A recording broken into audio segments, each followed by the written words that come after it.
Hi there, and welcome to Balance and Business for Online Mums. Today we're going to talk about how to stay productive when you've had a terrible night with your baby or your toddler or your child.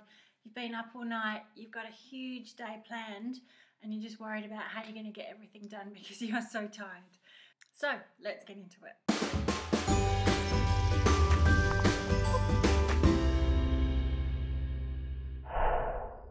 So I'm in a new room here. We're renovating, so it's kind of a blank wall behind me and a bit too bright maybe. But normally I have some flowers with me, but today I don't, and I've just been to the gym, so I'm just going to whip this one through because I have to get it done so I can get it to you. So we've probably all been there, been up all night, or hardly had any sleep because we've been awake and looking after our gorgeous babies or toddlers or whatever, and just really stressing out. I remember sitting in my baby's bedroom and in the middle of the night worrying because she's crying and upset and sick or teething or something, and thinking, why do you have to do this tonight? I've got so many things planned tomorrow. I've got a huge day at work. I just need some sleep. Come on, go to sleep. And I was so worried about how I was going to get everything done.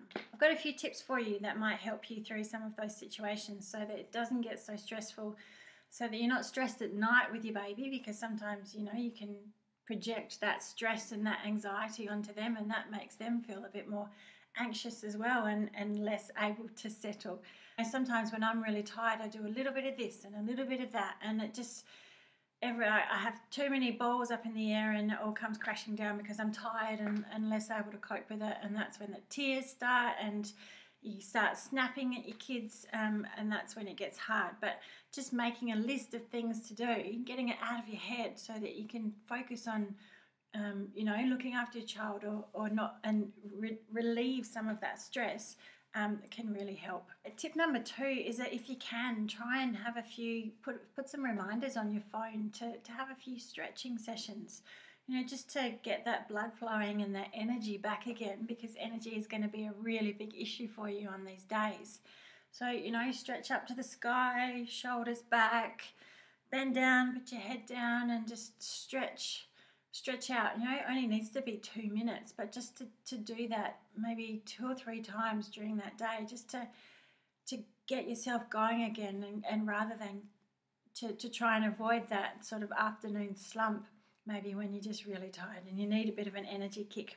Drink lots of water, obviously, is the next one, because that is the best way to get energy for you, to stay hydrated throughout the day. Otherwise, when you do feel yourself being tired, feeling sleepy, have a drink of water. That's the instant energy kick. Number 4 is to prioritize. Once you've made your list, work out what number 1 is, work out what number 2 is, and work through everything without having to think, what do I have to do next? What do I have to do next? Make those decisions when you're feeling at your best. And number 5 is to let go of some of the things. Like if you had a busy day planned and you've got less time to do it in, or you're just exhausted, you might need to let go of some of the things that you were going to do. And this is, for me, this would be the things where, well, if I was going to go to the shops, I would manage with whatever I had. If I had cleaning stuff planned, I would leave that till another day. If I had a meeting planned, I would maybe see if I could reschedule it, if you can. Just make life easier without adding that extra stress, because these things happen, and if you can rework your day so that you can manage better and get to the end of the day still feeling okay, looking after your children and being and not so exhausted, then you have a good sleep, and then you can start the next day much fresher. Number 6 tip is that if you can, see if your husband can come home earlier, or a friend can come over for that evening period where you're doing dinner and putting the kids to bed. If sometimes I have to do that by myself because my husband works late, and that's like sometimes the worst part of the day. You've got to cook dinner, you've got to make them eat it, you've got to do the reading and then get them ready for bed and do books in bed, and that's, by the end of that, I'm exhausted on a normal day. So getting help with that, and if you've got 2 kids having someone else, your husband or a grandparent or a friend or someone who can help you just on this one day, help you do one child so that you can focus on another. Just working out some strategy that might help you, because that's the time you'll be at your most tired, where you'll be snapping at the kids and trying to get them in bed so that you can have a rest, and the other side of that is to say, how can I get them in bed quicker? Like, just, give them an easy meal and in bed as early as you can. That will really help too, obviously. Now, my tip number 7 is, maybe you might be like me. After days where I've been so focused on getting things done, I'm actually quite wired. I've been like, let's go. I know I've got to do all these things. I've got these deadlines, so let's go. By the end of the day, when I've been going for so long, I'm quite wound up. So I've started doing some, just Googling, YouTubing 15-minute sleep yoga sessions, and just doing 15 minutes of sleep yoga, which is just nice stretches and stuff before I go to bed. And that means that I do get that good night's sleep, and I can start the next day feeling much better, because there's nothing worse than backing up an all-nighter with restless sleep or lying awake for hours because you're so wound up and you can't get to sleep. And that takes days to recover from. And you want to be at your best when, the next morning, because you've got more stuff to do, because there's always more things to do.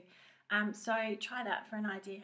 And my final tip, number 8, is to, sometimes you get into this, I've got so much to do and I'm so tired and it's all going to be really hard.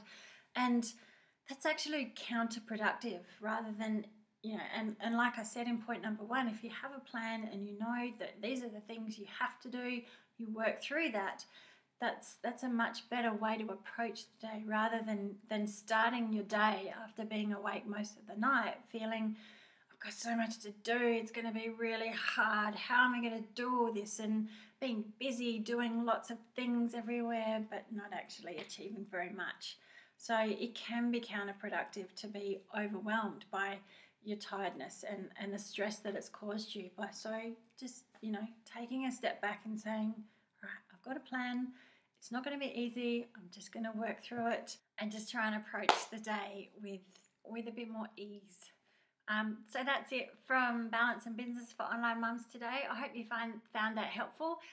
Probably most of those things you knew already, but just maybe a few little bits that might fill that out for you and help you on your next really tired day. So that's it from me. I'm Airlie Wildy, and I will see you next week. Bye.